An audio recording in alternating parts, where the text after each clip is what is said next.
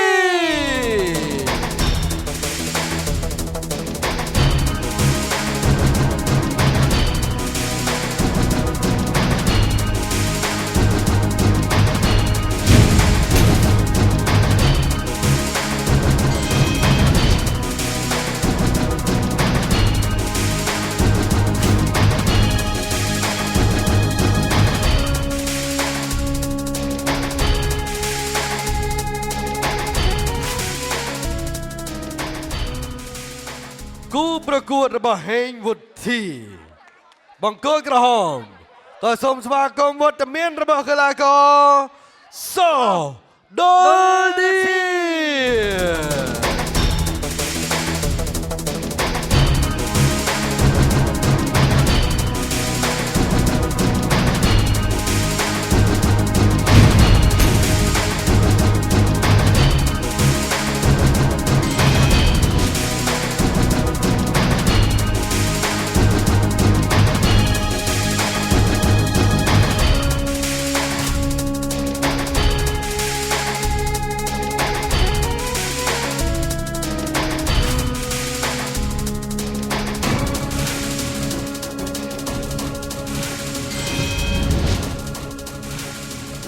បាទអ្វីដែលគួរចាប់អារម្មណ៍គឺអ្នកទាំងពីរផ្ដួលគូប្រកួតបានលឿនបំផុតក៏ប៉ុន្តែហេងវុធីជាប់ឯកតេយ្យកម្មមួយដែរបាទគាត់ផ្ដួលគូប្រកួតបានលឿនបំផុតនៅរាល់ការប្រកួតរបស់ខ្លួនថាតើបាទកីឡាករសោះដុលឌៀតមានលទ្ធភាពយ៉ាងណាដើម្បីធ្វើឲ្យហេងវុធីស្គាល់ភាពថាចាញ់ ចា មកឥឡូវមុននឹងកត់កាច់ដៃគ្នាយើងហោម្ដងទៀតមកកម្លាំងធម៌ពលដ៏អស្ចារ្យរបស់ហេងវុធីនិងសោះដុលឌៀត 1 ចាប់ផ្ដើម 2 ទី1ចាំមើលហេងវុធីអាចមានពេលវេលាលឿនដើម្បីផ្ដួលបានទៀតទេអូទៅទៀតវុធីនៅតែខ្លាំង វុធីដែរ នៅតែលឿននៅក្នុងការផ្ដួលគូប្រកួតឮថាគាត់នោះក៏ជាអ្នកកីឡាចោលដុំដែក ចោលដុំដែកផងកីឡាចម្បាប់ផងហើយអញ្ចឹងកាច់ដៃប៉ុណ្ណេះគឺថាស៊ីផុយហ៎បាទប៉ុន្តែបងដុលទៀតថាដូចផុយពេកទេចាំមើលទឹកពីមើលបាទចាំមើលទឹកពីមើលខាងណាផុយវិញ មើលមិនដែរ ទឹកប្រាក់10លានរៀលកំពុងតែនៅក្បែរបរោះដៃខ្លាំងទាំងពីរ M150 ឆ្នាំ2016ទឹកទី2ត្រៀមដែលទឹកទី1ហេងវុធីបានទទួលជ័យជំនះម្ដងហើយខាងមង្គលខៀវ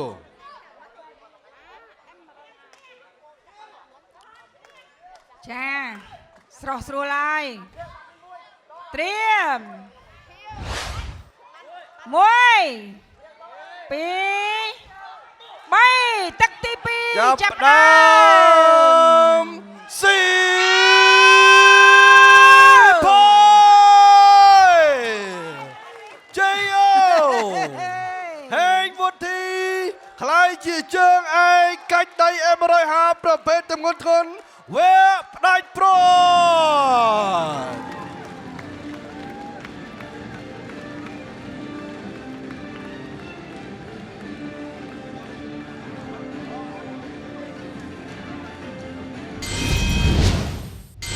ស្វាគមន៍និងអបអរសាទរជាមួយនឹងពិធីប្រគល់ពាននិងរង្វាន់ដល់កីឡាករជ័យលាភីចាសសូមស្វាគមន៍និងអបអរសាទរ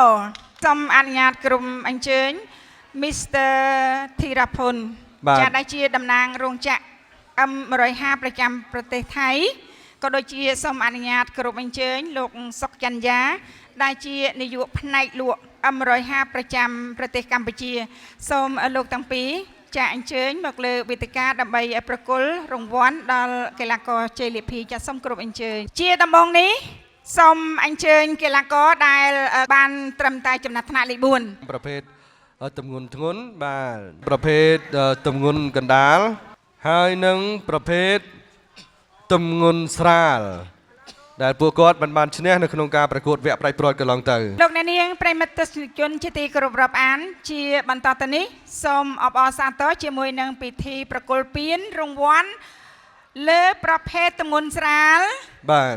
ដែលចំណាត់ថ្នាក់លេខ3បានទៅកីឡាករជាមសុជាតិបាទអបអរសាទរទាំងអស់គ្នាដល់ជាមសុជាតិបាទចាសម្រាប់ពានចំណាត់ថ្នាក់លេខ2គឺបានទៅផែនគីណាល់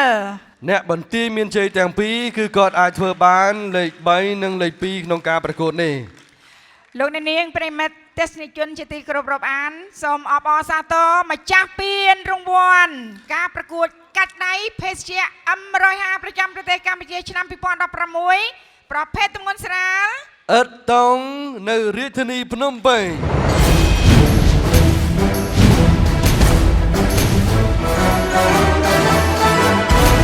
ចំណាត់ថ្នាក់លេខ3ទទួលបាននៅថវិកាចំនួន2លាន4សែនរៀលជាមួយនឹងភេសជ្ជៈ M150 បាទចាចំណាត់ថ្នាក់លេខ2ចាទទួលបាននៅពានរង្វាន់ចំណាត់ថ្នាក់1បាទជាមួយនឹងទឹកប្រាក់4លាន8សែនរៀលជាមួយនឹងភេសជ្ជៈ M150 បាទសម្រាប់ម្ចាស់ពានគឺគាត់ដណ្ដើមបានជាជើងឯក M150 អមដោយថវិកា10លានរៀលជាមួយនឹងភេសជ្ជៈ M150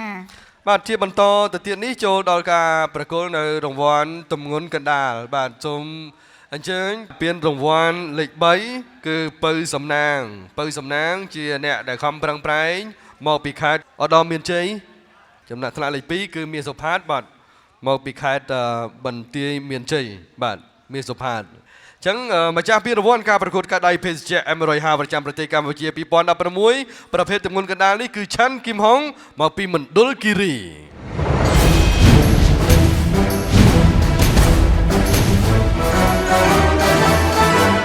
ចឹងឥឡូវនេះជាបន្តចូលដល់ការប្រគល់នៅរង្វាន់ដល់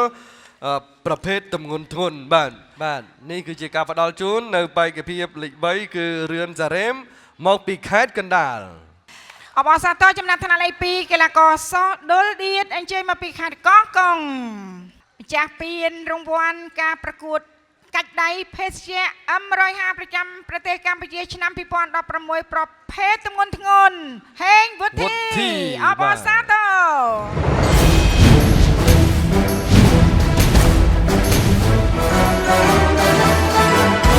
ចាទាំង3ប្រភេទទម្ងន់ហ្នឹងគឺ សម្រាប់ក្រុមហ៊ុនសយ៉ាម International Co Ltd ចាភេសជ្ជៈ M150 គឺប្រគល់ដូចគ្នាមិនខុសគ្នាទេបាទទស្សនិកជនជាទីមេត្រីដើម្បីបង្ហាញពីចំណាប់អារម្មណ៍ចុងក្រោយទៅដល់ជ័យលាភីលេខ1លេខ2លេខ3នៅក្នុងការប្រកួតទាំង3ប្រភេទទាំងមុនយើងក៏នឹងធ្វើការសាកសួរទៅដល់ពួកគាត់បាទចាប់ផ្ដើមពីគីឡូស្រាលលេខ1គឺបងប្រុសអ៊ិតតុងដែលបានទទួលជ័យជំនះចង់នឹងថាអារម្មណ៍របស់បងក្រោយពេលដែលបញ្ចប់ការប្រកួតនេះយ៉ាងណាដែរបងអារម្មណ៍របស់ខ្ញុំចប់ការប្រកួតមានថាសប្បាយចិត្តយ៉ាងខ្លាំងមួយឆាកជីវិតមិននឹកស្មានមិនដល់បាទកាលពីបងចូលលេងដំបូងបងមានជំនឿចិត្តទេតាំងពីវគ្គជំរុះតាមមណ្ឌលរហូតមកដល់ពេលនេះបងគិតថាបងមកដល់វគ្គនេះដែរទេការតាំងចិត្តដំបូងឡើយបងកាលវគ្គដំបូងខ្ញុំចូលមកថាជំនឿជឿជាក់លើខ្លួនឯងក៏មានបងប្រុសនៅខាងភ្នំពេញក៏រត់ដប់គាត់ថានៅរយៈពេលតែ3ថ្ងៃទៀតគេត្រូវបិទការប្រកួតក៏ខ្ញុំក៏ជិះម៉ូតូមកក្នុងជាងប្រហែល1ម៉ោង2ម៉ោងមកដល់ទីក្រុងភ្នំពេញបាទហើយក៏ថ្ងៃនោះថ្ងៃប្រហោះក៏ខ្ញុំចុះឈ្មោះដល់ពេលព្រឹកមកក៏ល្ងាចម៉ោង4គេឲ្យមកជុំគ្នានៅស្តាតចាស់បាទគូប្រកួតបងម្នាក់គាត់មានចំណុចខ្សោយអីខ្លាំងអីច្រើនដែរទេដែលធ្វើឲ្យបងមើលទៅដូចជាងាយស្រួលក្នុងការបំបាក់គាត់ពីម្នាក់ទៅម្នាក់បាទគាត់មានចំណុចខ្សោយត្រង់ណាដែលមើលទៅតែបងមើលឃើញបាទក៏មើលមិនឃើញដែរមិនថាដូចថាជាល្បិចរបស់ខ្ញុំបាទធម្មតាដែលគូប្រកួតរបស់ខ្ញុំដល់ពេលខ្ញុំខំទប់តែគេខំគេខំកត្រាក់ខ្ញុំខំទប់ដល់គេអស់កម្លាំងដៃក៏ដៃខ្ញុំទាញយកដល់បាទវ៉ាវនេះជាចំណុចពិសេសរបស់អ៊ុតតុងបាទក្បាច់នេះគាត់ប្រាប់ដែរណាគឺថាក្បាច់ព្រះអាទិត្យលិចគឺទៅតាមដំណើររបស់គាត់ដើម្បីប្រកួតគូប្រកួតបាទបងយល់ថាកម្មវិធីនេះយ៉ាងណាដែរល្អយ៉ាងណាដែរហើយបងគិតថានឹងចូលរួមទៀតទេកម្មវិធីនេះល្អមែនទែនបងបាទអញ្ចឹងចង់ឲ្យមានឆ្នាំក្រោយទៀតណ៎បាទចង់ឲ្យមានឆ្នាំក្រោយឬក៏ជាប្អូនខ្ញុំអពៅឬក៏ជាប្អូនខ្ញុំបន្ទាប់ឲ្យវាមកការប្រកួតលេងបាទអូយគាត់បានជើងឯកហើយគាត់ផ្ដាំដល់ប្អូនគាត់អពៅមកលេងផងបាទបានជើងឯកដែរឥឡូវដល់ប្អូនប្រុសវិញម្ដងបាទខាងផ្នែកទម្ងន់កណ្ដាលគឺឆាន់គឹមហុងបាទឆាន់គឹមហុងការដែលសម្រាប់ចិត្តចូលលេងនេះគឺថាតើគិតដំបូងឡើយថានឹងលេងធម្មតាទេគឺឬក៏ប៉ងយកគោលដៅចុងក្រោយបំផុតនេះបានខ្ញុំមកពីផ្ទះហ្នឹងគឺប៉ងយកបំផុតហ្មង 100% តាំងពីនៅខេត្តកំពង់ស្ពឺមករហូតគូប្រកួតបងមួយមានការពិបាកច្រើនដែរទេសម្រាប់បងក្នុងការទប់ទល់ពេលពីមួយដំណាក់កាលទៅមួយដំណាក់កាលណាបាទគឺពិបាកមែនទែនមិនថាពិបាកតិចទេពិបាកខ្លាំងមែនទែនហ្មងតែគ្រាន់តែខ្ញុំអាចទប់ហើយក៏មិនឈ្នះគេស្វ័យប្រវត្តិដោយសារត្រង់ថាគេខុសលក្ខខណ្ឌមិននិយាយចំទៅគឺគេខុសលក្ខខណ្ឌបានខ្ញុំឈ្នះតែអត់ខុសលក្ខខណ្ឌគឺអត់ឈ្នះគេដែរនឹងពិបាកចិត្តដល់ហ្នឹងដែរមានវិធីរក្សាសាច់ដុំបែបម៉េចដើម្បីឲ្យកម្លាំងនៅខ្លាំងរហូតដល់វាផ្ដាច់ព្រាត់ហ្នឹងវាពិបាកដែរហាត់សមដាក់ស្អំតកកទួយទៅវាអាចបន្តទៅសមបានទៅអត់ឈឺសាច់ដុំឆ្នាំក្រោយបើមានការប្រកួតតើចូលរួមទេបងបាទចូលរួមហើយខ្ញុំគិតថាឆ្នាំក្រោយ M150 ខាងក្រុមហ៊ុនសយ៉ាមគឺធ្វើកម្មវិធីធំជាងនេះទៀតមើលទៅបាទអរគុណអញ្ចឹងពួកគាត់ត្រៀមហើយបាទខាងតំបន់ស្រាលគាត់ថាគាត់ដាក់ទាំងប្អូនគាត់មកទៀតបាទខាងតំបន់កដាលគាត់នឹងត្រៀមការពារតំណែងជើងឯកបងតំបន់ធ្ងន់វិញម្ដងថាតើបងមានអារម្មណ៍យ៉ាងណាក្រោយពេលដែលបានឈ្នះពាននិងឈ្នះទឹកប្រាក់ដ៏ច្រើនសន្ធឹកសន្ធាប់នេះបងមានអារម្មណ៍រំភើបបាទនឹកស្មានដល់ពីមុនគិតថាមិនបានមកដល់វគ្គហ្នឹងតែដល់ពេលមកជាឈ្នះមករហូតមានទឹកចិត្តមួយខំប្រឹងអស់ពីសមត្ថភាពមកខ្ញុំឃើញគូប្រកួតរបស់បងមួយសុទ្ធតែខ្លាំងប៉ុន្តែបងចំណាយពេលតិចបំផុតនៅក្នុងការផ្ដួលគាត់ម្នាក់តើយល់លើធម៌ពលអ្វីខ្លះដែលជំរុញបងឲ្យចាប់ផ្ដើមភ្លាមអត់សង្ងំទេគឺកាច់យកតែម្ដងបាទនេះជាទម្លាប់របស់បងឬក៏បងដោយសារគូប្រកួតរបស់បងមានការខ្សោយជាងមិនគាត់ខ្សោយជាងមកពី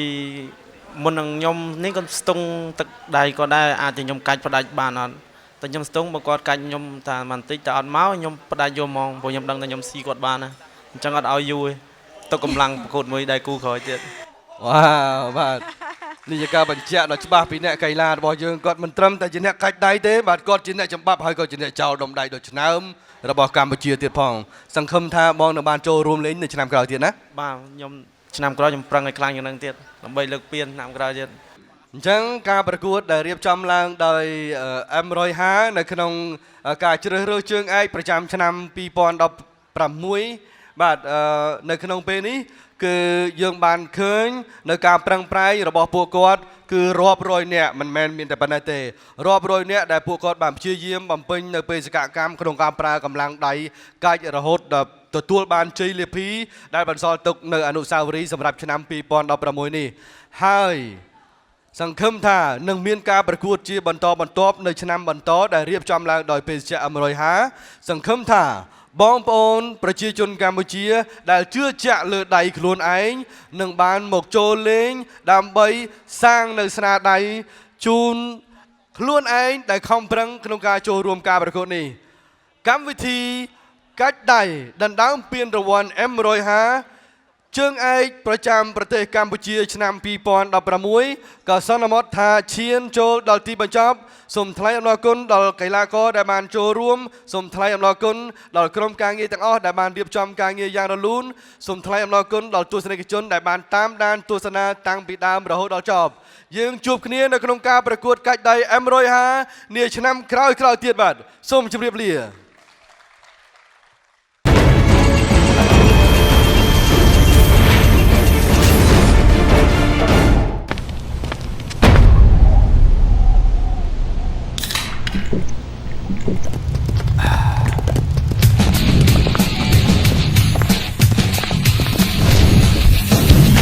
ពិនិត្យមើលក្រុមគ្រួបដបនិងទ្រូវល់កំពង់ M150 របស់អ្នកដើម្បីសន្សំបដូរយករង្វាន់ឈ្នះរថយន្ត Ford Ranger ដោយគ្រាន់តែបដិរូបរថយន្តនិងកង់រថយន្តឈ្នះរង្វាន់ម៉ូតូដ៏ស្រស់ស្អាតនិងរង្វាន់ដ៏ច្រើនផ្សេងទៀត M150 មហាធម្មពលមហារង្វាន់សរុបទឹកប្រាក់ជាង 2,500 លានរៀល